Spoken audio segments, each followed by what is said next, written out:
Hi all, welcome back to my channel Fluent Center Testing Group. I am Pranit here and I am starting my second program for the series Java Basic Programs for Interviews. So I am dividing my program into three different parts, and mainly the first part deals with creation of class named ArraySum, defining the main method using the scanner function as an input,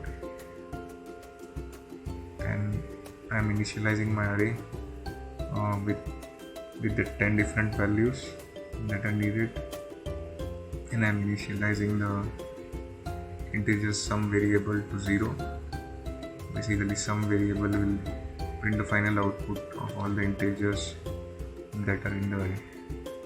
The second part deals with reading each of the 10 integers that are taken as an input in the first part, and there is an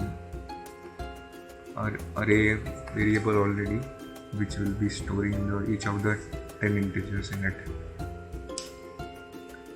And third part and the last part mainly deals with reading each of the 10 integers in the array. So here it will read each of the 10 integers that are being inputted here, and it will basically store each of the array variables and print the sum accordingly. So you can see here there is a sum variable which was already initialized to 0 in the first part. So if you check, for example, if I am giving all the input as 1 1 1, so until the 10th variable, so the output expected is 10, correct? So in the first iteration, what it will do is it will read the first position variable, that is 1. It will print sum equal to 0 plus 1, so sum will be updated to 1.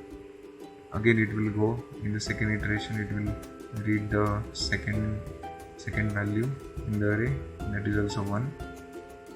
So it will come to this loop. So the num value is 1 in this case.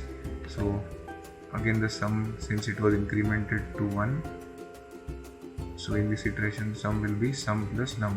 So num is again 1, so it will again calculate as sum equal to 1 plus 1, so sum will be 2 now.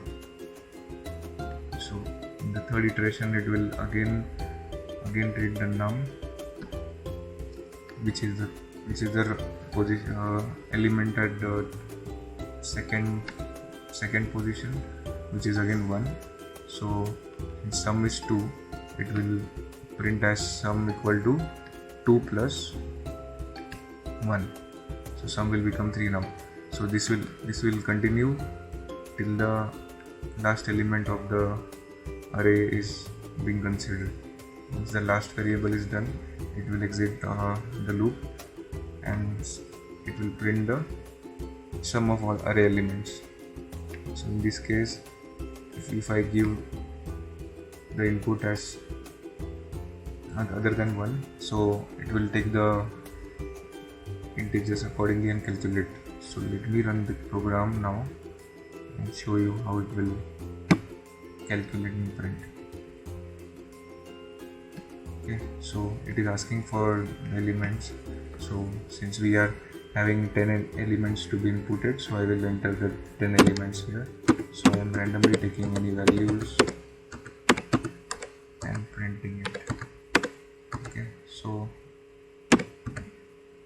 if you see the addition of all these values, so 2 plus 3 is 5, 5 plus 4 is 9, 9 plus 5 is 14, 14 plus 6 is 20, 20 plus 7 is 27, again 8 is 35, again 8 is 43, again 9 is 52, and again 7 is 59. So the same is printed, which matches the sum of all elements in the array. Thanks a lot for watching my video. Please stay tuned and and subscribe and share my video. Thank you.